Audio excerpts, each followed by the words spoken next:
ሰላም ጤና ይስጥልን ውድ ተመልካቾቻችን፣ ይህ የኢትዮጵያ ልማት ባንክ በየሳምንቱ ያዘጋጀ ወደ እናንተ የሚያደርሰው ዜና ልማት ባንክ የተሰኘውና አጫጭር የፋይናንስ ዘርፉን የሚዳስሱ መረጃዎች የሚቀርቡበት መርሃ ግብር ነው።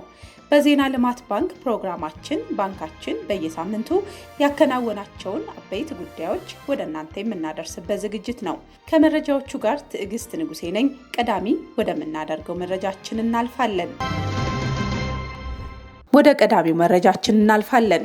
የኢትዮጵያ ልማት ባንክ በዓለም ባንክ የዲቪዥን ዳይሬክተር በሆኑት በአምባሳደር ማርያም ሳሊም የተመራውን ከፍተኛ የልዑካን ቡድን ሰኔ 12 ቀን 2018 ዓ.ም በባንኩ ዋና መስሪያ ቤት ተቀብሎ አነጋግሯል።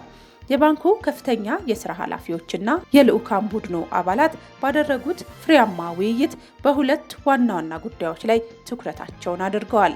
ከነዚህም አንዱ በአሁኑ ወቅት በኢትዮጵያ ልማት ባንክ አማካኝነት እየተተገበሩ ያሉ የዓለም ባንክ ፕሮጀክቶች ይበልጥ ማጠናከር ሲሆን፣ ሁለተኛው የዓለም ባንክ ለኢትዮጵያ ልማት ባንክ አጠቃላይ የሪፎርም ጉዞ እያደረገ ያለውን ዘላቂ ድጋፍ ማሳደግ በሚቻልባቸው እድሎች ዙሪያ ናቸው።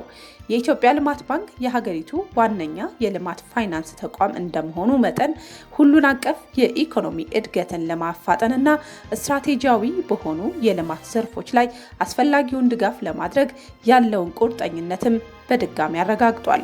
ባንኩ ከዓለም ባንክ ጋር ያለውን ዘላቂና ጠንካራ አጋርነት በእጅጉ የሚያከብር ሲሆን በቀጣይም ለሚያገለግላቸው ማህበረሰቦችና የንግድ ዘርፎች የላቀ ተጽዕኖና ስኬት ለማስመዝገብ ትብብሩን አጠናክሮ እንደሚቀጥልም አስታውቋል። ስነ ምግባራዊ ውሳኔ አሰጣጥና የጥቅም ግጭትን መከላከልና ማስተዳደር በሚል ርዕስ ዙሪያ ስልጠና ተሰጠ። የኢትዮጵያ ልማት ባንክ ከፌዴራል ስነ ምግባርና ጸረ ሙስና ኮሚሽን ጋር በመተባበር ስነ ምግባራዊ ውሳኔ አሰጣጥና የጥቅም ግጭትን መከላከልና ማስተዳደር በሚል ርዕስ ለባንኩ አመራሮች ስልጠና ተሰጥቷል። በባንኩ ዋና መስሪያ ቤት በተሰጠው በዚህ ስልጠና ስነ ምግባራዊ አመራር፣ የስነ ምግባር መርሆች፣ የስነ ምግባራዊ ውሳኔ አሰጣጥ ሂደቶች፣ የጥቅም ግጭትን መከላከልና ማስተዳደር በሚሉ ዋና ዋና ርዕሰ ጉዳዮች ተካተዋል።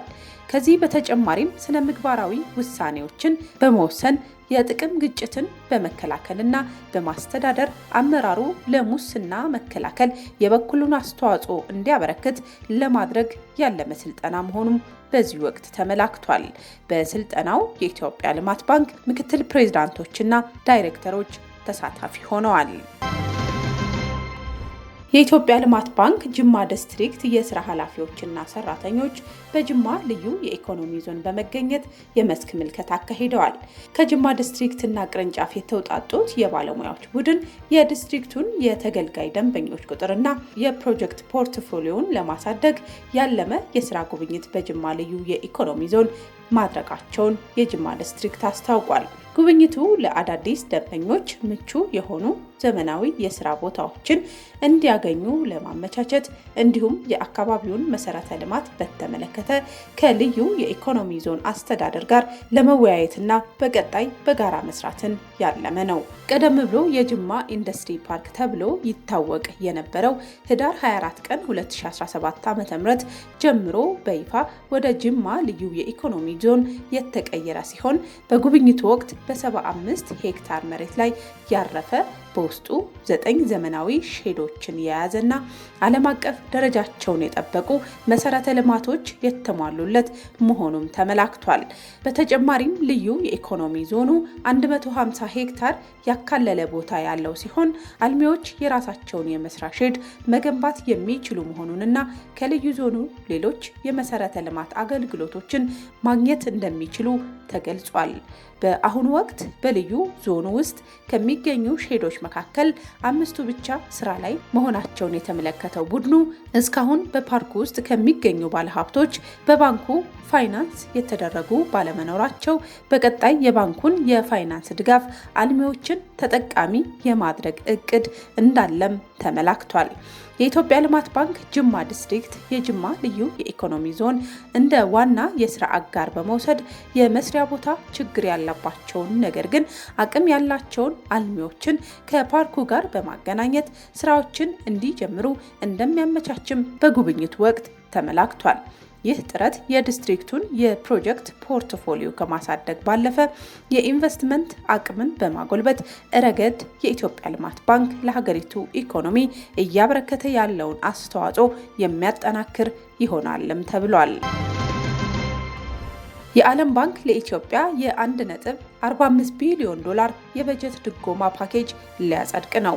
የዓለም ባንክ ቡድን ከቅርብ ዓመታት ወዲህ ለሀገሪቱ ከተሰጡ ቀጥተኛ የበጀት ድጎማዎች መካከል ትልቁን የ1.45 ቢሊዮን ዶላር የበጀት ድጋፍ ለማጽደቅ በዝግጅት ላይ መሆኑን ብሔራዊ ባንክ አስታውቋል። ድጎማው በዓለም ባንክ ቦርድ ሰኔ 25 ይጸድቃል ተብሎ ይጠበቃል። የውጭ ምንዛሬ ጭማሬ ዋጋን መሰረት በማድረግ ፓኬጁ ከ229 ቢሊዮን ብር በላይ እንደሚሆንና ለመንግስት ፋይናንስ ከፍተኛ ድጋፍ በማድረግ ኢትዮጵያ ሰፊ የኢኮኖሚ ማሻሻያዎችን እንድታካሄድ እንደሚያደርጋትም ተመላክቷል።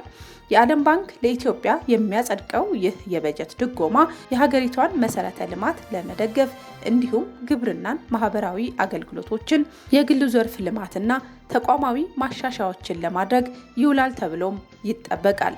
ይህም መንግስት ገበያ ተኮር ለውጦችን መተግበር ከጀመረበት ጊዜ አንስቶ የዓለም አቀፍ የፋይናንስ ተቋማትን ድጋፍ ስቧል ከሚለው የኢትዮጵያ ኢኮኖሚ ማሻሻያ ፕሮግራም ጋር የሚናበብ ነው። ከውጪ ወዳገኘናቸው መረጃዎቻችን እናልፋለን። የአፍሪካ ልማት ባንክ የሀገር ውስጥ ንግዶችን ለመደገፍ የ20 ሚሊዮን ዶላር የንግድ ፋይናንስ ዋስትና ሰጠ። የአፍሪካ ልማት ባንክ ቡድን የዳይሬክተሮች ቦርድ የማዳጋስካር ኢንዱስትሪያላይዜሽንን ለማፍጠንና ቁልፍ በሆኑ የኢኮኖሚ ዘርፎች ውስጥ የሀገር ውስጥ ንግዶችን ለመደገፍ ለባንኬ ማልጌቼ ዴላ ኦሲያን ኢንዲያን BMOI የ20 ሚሊዮን ዶላር የንግድ ፋይናንስ አጽድቋል። ለ3 ዓመታት የሚቆየው የአፍሪካ ልማት ባንክ ድጋፍ ለማዳጋስካር የማኒፋክቸሪንግ ዘርፍ ልማት አስፈላጊ የሆኑ የምርት ግብዓቶችን፣ የኢንዱስትሪ ማሽነሪዎችንና የቴሌኮሙኒኬሽን መሳሪያዎችን ከውጪ ማስገባትን ለመደገፍ የታሰበ ነው።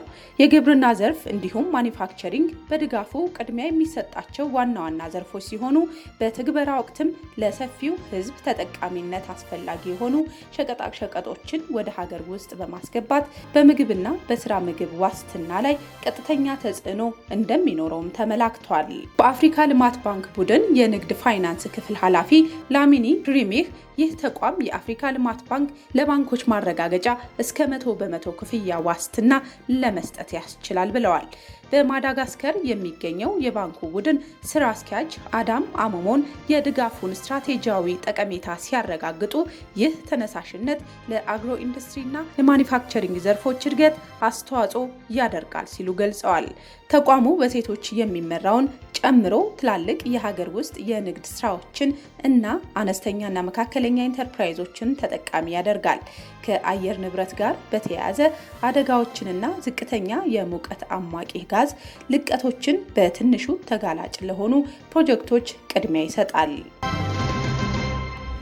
በመጨረሻም የቻይና ልማት ባንክ በያንግትዜ ወንዝ የኢኮኖሚ ማዕቀፍ ውስጥ ለሚገኙ ፕሮጀክቶች 143 ቢሊዮን የአሜሪካን ዶላር ብድር መስጠቱን አስታወቀ። ብድሮቹ ያተኮሩት እንደ ብክለት ቅነሳ፣ የካርቦን ቅነሳ፣ አረንጓዴ ማስፋፊያ፣ የመሰረተ ልማት ትስስርና የኢንዱስትሪ ማሻሻያ ላይ መሆኑንም ባንኩ ባወጣው መረጃ ተመላክቷል። ባንኩ በቀጣይም የገንዘብ ድጋፍ፣ ከፍተኛ የአካባቢ ጥበቃ፣ የክልላዊ ቅንጅት እና የያንግትዜ ወንዝ ባህልን ለመጠበቅ በማቀድ ለስነ ምህዳር ጥበቃ፣ ለአረንጓዴ ልማት ቅድሚያ መስጠቱን እንደሚቀጥል አስታውቋል። የያንግትዜ ወንዝ ኢኮኖሚ 11 የክልል ደረጃ ክልሎችን ያቀፈውና የሀገሪቱን ግማሽ የሚጠጋውን ሕዝብ ቁጥርና አጠቃላይ የሀገር ውስጥ ምርትን የሚይዝ ሲሆን እያደገ የመጣውን ከፍተኛ ጥራት ያለው እድገት እያስመዘገበ የሚገኝ ነው።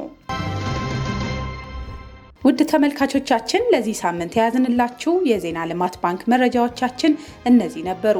አብራችሁን ስለቆያችሁ ከልብ እናመሰግናለን። ሳምንት በሌሎች መረጃዎች እንገናኛለን። እስከዚያው ሰላም ቆዩን።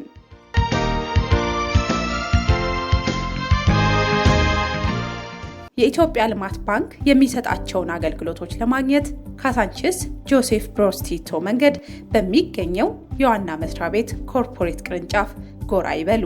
ለበለጠ መረጃ ዘወትር በስራ ሰዓት በስልክ ቁጥር 0115 54 64 95 በመደወል ማግኘት ይችላሉ።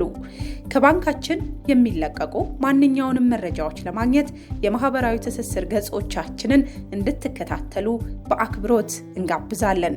በዌብሳይታችን www.dbe.com.et ገብተው ያገኙናል። በፌስቡክ ገጻችንም ይከታተሉን።